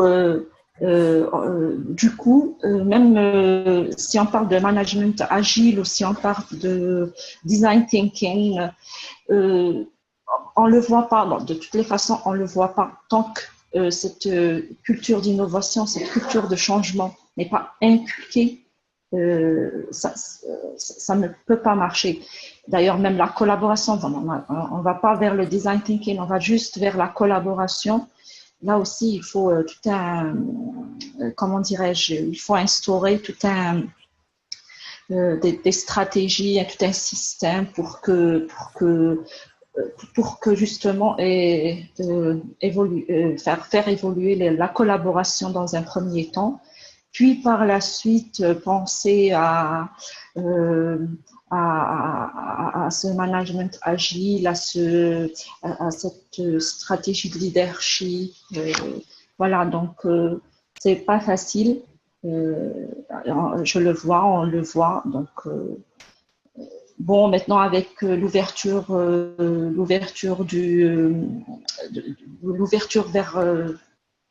vers les entreprises, donc vers les entreprises et les organisations étrangères, je veux dire l'ouverture vers les investissements étrangers, fait que cette culture commence à s'instaurer petit à petit. Toujours est-il, ça demandera du temps et voilà. Je voudrais faire un petit témoignage. Récemment, j'étais à l'Innovation Lab de chez Desjardins. Puis je discutais avec des personnes dans le domaine de la finance et on parlait de tout ce qui est de la problématique des banques virtuelles et de toute l'innovation qui grouille autour du domaine de la finance. Et il me disait tout simplement, tu sais, chez nous, on est une grosse entreprise et puis on a la loi pour nous. Alors, combien aujourd'hui, combien d'entreprises qui sont restées à ce stade-là au niveau de la culture, au niveau de la réflexion, sont dans une situation délicate, puisqu'en fait, les startups qui arrivent sur le marché, en fait, c'est des startups qui vont mettre en mal les concepts ou les approches de loi qui sont actuelles. On le voit bien avec les taxis, on va le voir aussi et dans d'autres secteurs. Et les acteurs qui se protègent toujours derrière une profession ou une réglementation sont des personnes qui ne veulent pas forcément évoluer ou qui disent qu'ils veulent innover mais qui n'innovent pas réellement ou qui ne veulent pas changer éventuellement leur culture en interne. Et c'est une véritable problématique. Moi, j'ai un autre témoignage un petit peu dans l'autre sens en fait à partager. J'ai très longtemps travaillé en architecture, hein, dans tout ce qui est conception de bâtiments, etc. Et puis à un moment donné, je suis arrivée dans une chaîne de pharmacie où le directeur était hyper créatif, mais vraiment hyper créatif et hyper novateur. Il avait vraiment 10 ans d'avance sur sur toutes les autres chaînes de pharmacie concurrentes. Et il avait un problème en interne pas parce que pas pour aller vers l'innovation, mais parce que tous ces projets d'innovation étaient bloqués. C'est-à-dire qu'il avait tellement innové, et puis il avait innové, mais quelquefois quand on innove, on arrive au bon moment, et puis quelquefois on arrive trop tôt, et puis des fois on arrive aussi trop tard. Hein. Et puis il fait que son équipe projet, bloquée. Donc en fait, parce qu'il n'avait plus confiance en lui, et puis parce qu'il n'y avait pas eu assez de retour de réussite. Donc ça, c'est aussi deux choses qu'il faut, parce que là, on parle d'innovation, comment faire pour aller vers l'innovation, mais il faut aussi être attentif au fait que l'innovation, c'est super quand ça réussit. Parce que quand l'innovation qu'on met en place mène vers quelque chose qui n'est pas une réussite, il peut y avoir perte de confiance des équipes. Et puis là, on peut se retrouver carrément avec l'effet inverse, où alors tout le système est bloqué, et puis c'est une sorte de serrage du moteur. Et puis après, l'entreprise, je pense qu'elle a des gros soucis aussi. Oui, mais pour rebondir à ce que tu viens de dire, quand on fait de l'innovation, il faut accepter aussi les erreurs. Oui. On prend le cas de Apple. Apple a eu une hégémonie pendant plus de 10 ans. Mais avant d'avoir cette hégémonie, il s'est pris des claques dans la figure, si je peux le dire.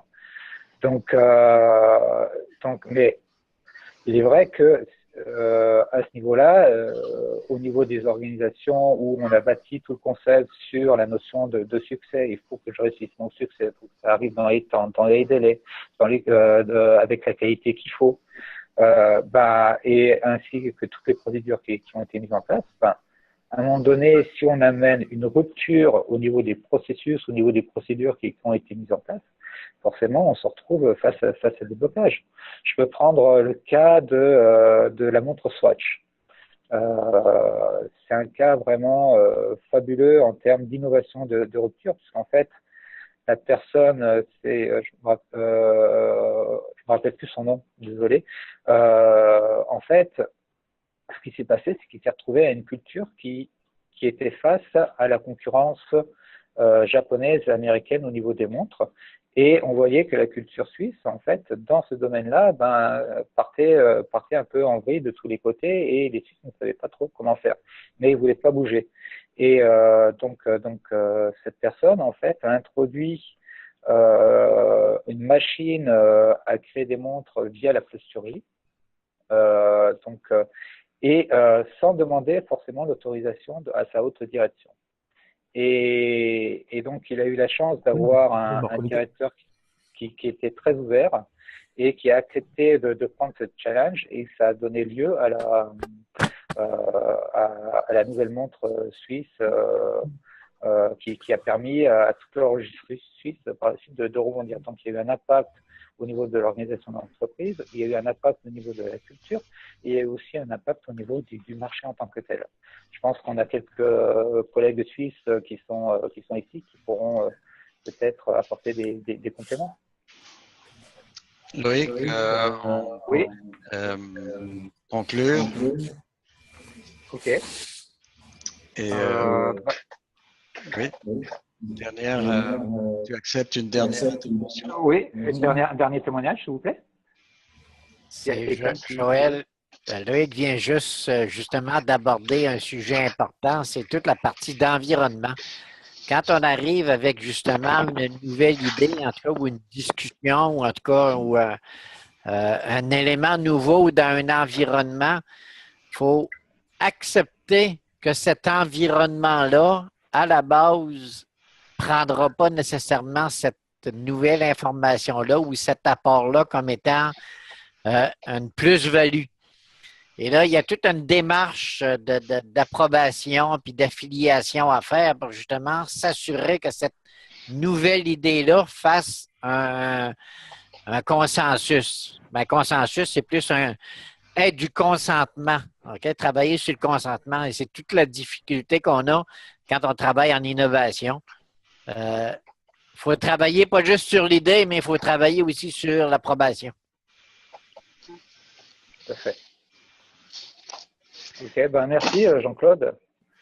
Ben merci à tous pour avoir travaillé un peu sur ce thème. C'est vrai que parler design thinking, parler de théorie CK appliquée à une modernisation de l'application, ben, c'est pas simple parce que ça laisse supposer de connaître les bases et d'y réfléchir.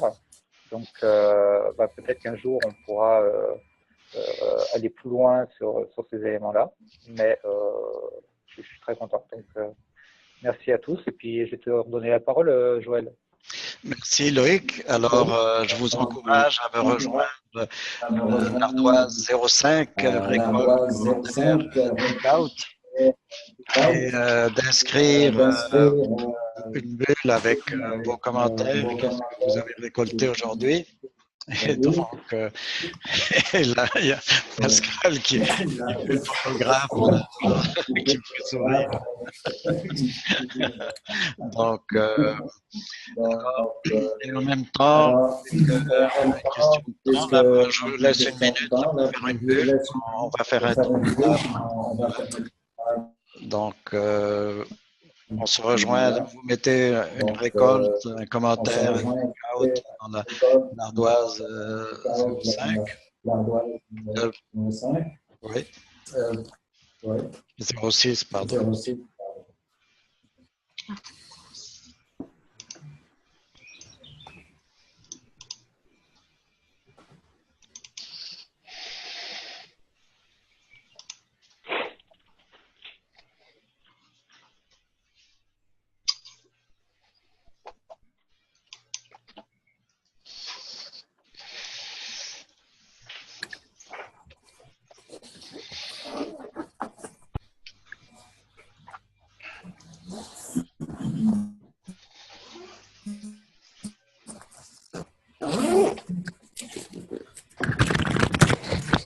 Déconnecté? Ah oui, tu t'es fait déconnecter. Moi, j'avais aussi déconnecté 2 fois. Il faut remonter.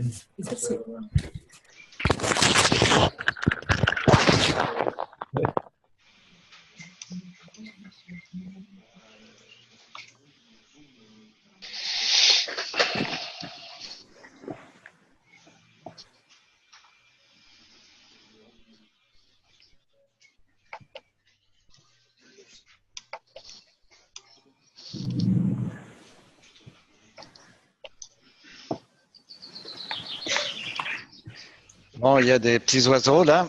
Alors, Est-ce qu'ils sont contents, les oiseaux? Ah oui, ils ont bien apprécié. Ils ont bien... Oui, vas-y, Julien. Pardon? À moi? Oui. Julien Côté? C'est toi qui mets les oiseaux? Ah non, c'est pas moi du tout. Non, moi, il n'y aurait pas d'oiseaux ici parce que j'ai un chat. Ah bon, d'accord. Alors, Julien, c'est quoi ton commentaire? Moi, c'est la première fois que je participe à cet exercice. J'étais très curieux, j'étais très excité comme un petit garçon qui joue avec des nouveaux jouets. Cependant, je crois que le processus peut être un peu plus simplifié, soit au niveau de communiquer comment utiliser le processus, etc. On a perdu un peu de temps au début, mais somme toute, c'est très, très enrichissant. Le fait de parler, c'est une chose, puis Loïc m'en avait parlé au début aussi. On peut parler, on n'a pas nécessairement ce qu'il y a dans la tête des gens. Alors, le fait de mettre dans un tableau de processus, les idées, les échanges, etc., puis après ça, de faire un retour là-dessus, je trouve que ça enrichit la conversation. C'est sûr que le faire via le web, ben, c'est encore plus enrichissant parce qu'on peut le faire chacun de chez nous ou du lieu géographique qu'on est. Alors, ça ne limite pas le nombre, les personnes qui peuvent participer. Moi, c'est important parce que mes clients peuvent être partout au Québec. Alors, je pourrais avoir un client à Montréal, un à Québec, un autre à Amos en Abitibi. Alors, si jamais je veux les faire interagir ensemble, ça peut être un outil qui pourrait être utile. Merci, Julien. Mathéo, oui. Est-ce que tu peux faire des commentaires? Merci beaucoup. Je pense que chacun de nous a une responsabilité. Vous m'entendez? Oui, oui. À partager déjà ce qu'on partage entre nous, mais qu'on devienne, nous, des antennes auprès de nos communautés locales et qu'on ait une mission réelle de faire comprendre la transition qu'on est en train de vivre et quels sont les enjeux, et que tout projet d'innovation a un devoir d'être à impact positif. On ne peut plus créer de l'innovation juste pour faire des gadgets parce qu'on a des conséquences, je pense, environnementales et sociétales lourdes.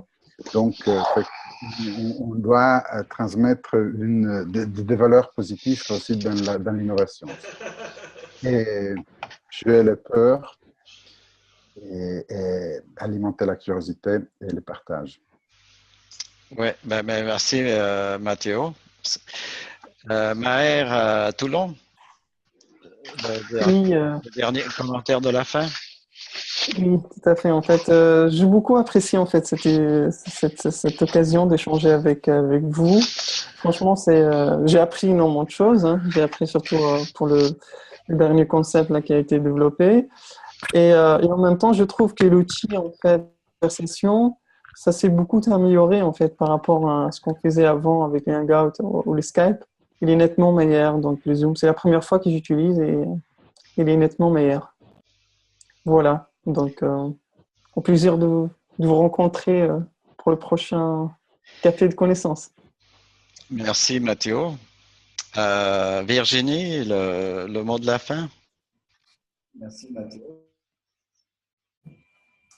Virginie. Oui, il fallait que je remette le son. Donc voilà. Oui, alors le mot de la fin, je trouve que c'est une rencontre très intéressante. Ce que je remarque, c'est que chacun, vous avez des sensibilités différentes, puis que vous exprimez des choses complémentaires avec des mots et puis des concepts un petit peu différents. Puis c'est ça qui fait aussi la richesse aussi de cette rencontre. Voilà.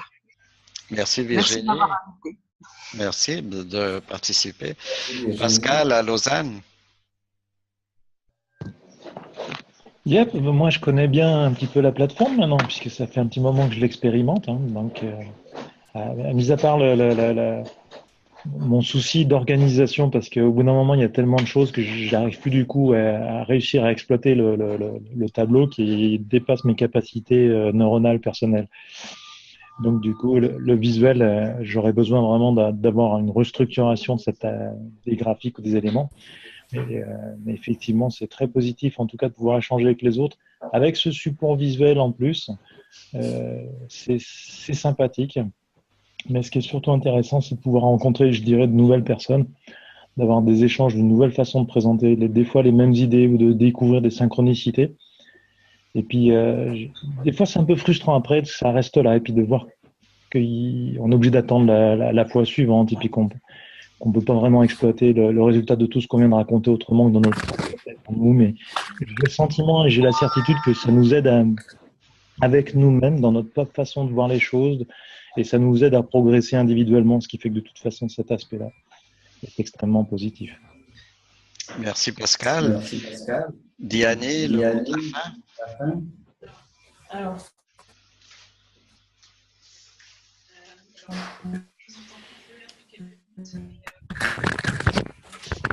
quelques minutes, mais je suis très contente en fait, c'est ma première participation et je reviendrai.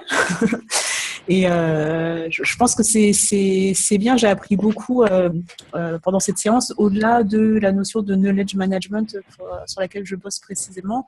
Et voilà, ça m'a enrichi. Je pense que j'ai noté 2-3 points à mettre en application, je pense, dès la rencontre. À très bientôt. Merci. Super. Merci Diane. Dalila à Alger. Oui. Oui, c'est toujours enrichissant, donc je trouve ça toujours. Alors, je vais démarrer la vidéo parce qu'aujourd'hui, j'ai fermé la vidéo à cause de la bande passante. Vers la fin, je la démarre. C'est une bonne Donc, idée. Si tu peux verticaliser ton sais écran. pas. Donc, voilà. Là, on ne te voit pas encore. Ouais. Ah bon? Ben, je ne sais pas pourquoi. Parce Alors, remonter l'écran. Oui, là c'est bien. Voilà. Donc, je trouve ça toujours enrichissant de toutes les façons. Dans toutes les cafés, les collabs que j'ai assistés, j'ai appris des choses. D'ailleurs, je me sens un peu en avance de mes collègues, à chaque fois. Donc, que ce soit dans les outils, l'utilisation des outils, ou que ce soit dans la façon de réfléchir, la façon de travailler, etc. Et bon, malheureusement, je suis pas une participante sérieuse, donc parfois j'arrive à participer, parfois non. Donc, désolée. Voilà, j'essaierai d'être plus sérieuse dans les prochains collabs. Voilà. Et Merci. je vous remercie. Merci beaucoup, Dalila. Pascal, est-ce que tu es parti? Ok, alors Pascal a des soucis de réseau. Donc, on va demander à Michel le mot de la fin, s'il te plaît, Michel. Bien, merci encore une fois, Joël, d'avoir organisé tout ça avec certains de tes collaborateurs. Et puis, ce fut une expérience encore enrichissante et on apprend tous les jours à chaque session, ce qui est merveilleux. Merci beaucoup, Michel. Merci à tout le monde de votre participation. Super, merci. Donc, Loïc, à côté de toi. Oui, déjà, merci à Michel pour son accueil. C'est très gentil de sa part. J'étais très content d'être à Xerox. Je voulais aussi réagir à deux, trois points qui ont été dits.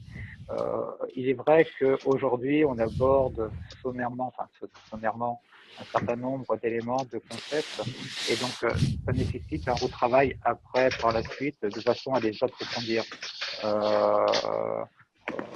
Donc, je pense que c'est important de bien comprendre que le collab du savoir ne permet pas d'aller vraiment au fond de tous les éléments, parce que ça serait vraiment pour chaque thème, ça serait plusieurs heures de réflexion ou de travail, mais qu'après, il faut faire une réintrospection sur soi et reprendre des éléments et essayer d'aller chercher la connaissance par rapport à ces éléments-là pour pouvoir encore mieux utiliser les concepts qui ont été utilisés ou encore continuer à s'enrichir, parce qu'après, ça peut être toujours appliqué en entreprise ou éventuellement dans une réflexion plus personnelle.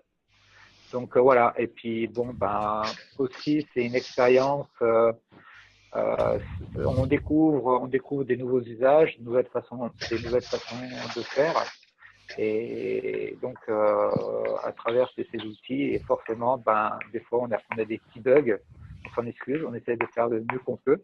Mais quand on est sur de l'usage, sur de l'innovation, des nouvelles méthodologies de travail, des nouvelles façons de faire, forcément, ça peut coincer par moment. Merci Loïc. François, est-ce que ça marche sans système? Oui, ça a l'air de remarcher. Je vais en profiter. Voilà, donc c'était un petit peu haché, donc ça ramène à la réalité des connexions.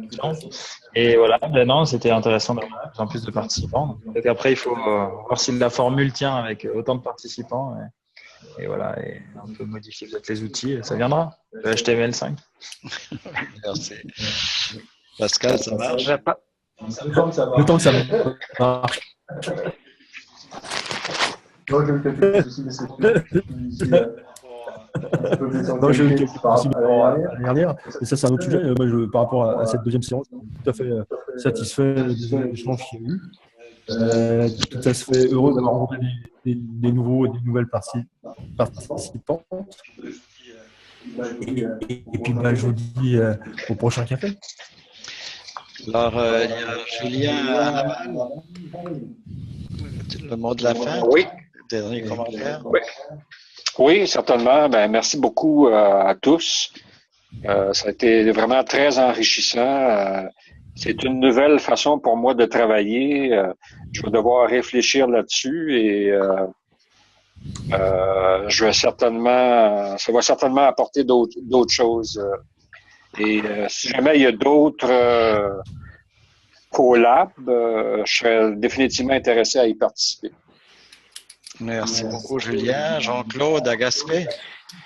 Merci Joël pour justement l'organisation du collab. On va dire merci aussi à Michel et à Loïc pour la partie d'animation, on va dire, des deux sujets. Là. Ces rencontres-là, on va dire, sont toujours intéressantes parce que à tous les fois qu'arrivent des nouveaux arrivants, on va dire, je m'aperçois que le climat de confiance est toujours là et ça permet une intégration facile, on va dire, des nouveaux. Ça me permet aussi de connaître des nouvelles personnes où je peux aller plus loin avec eux autres. Fait que c'est toujours un plaisir. Merci. Merci à tous. Moi, je suis vraiment très content. On a eu quelques soucis de réseau, mais on a eu moins de soucis que l'année dernière. Donc, je suis content. Et puis, je suis très content de cette deuxième partie. Je suis très content de l'ensemble du collab parce que ça a été vraiment une expérience extrêmement riche. D'ailleurs, on voit qu'il y a une participation plus accrue et puis très intéressante. Moi, j'ai beaucoup aimé toutes les participations.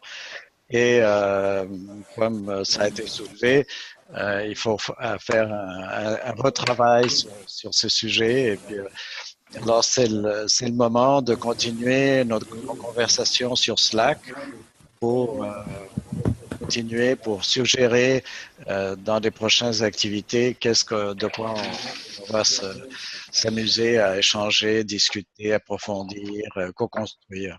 Donc, à partir de l'accordé, moi, je suis très content et je vous remercie beaucoup de votre participation.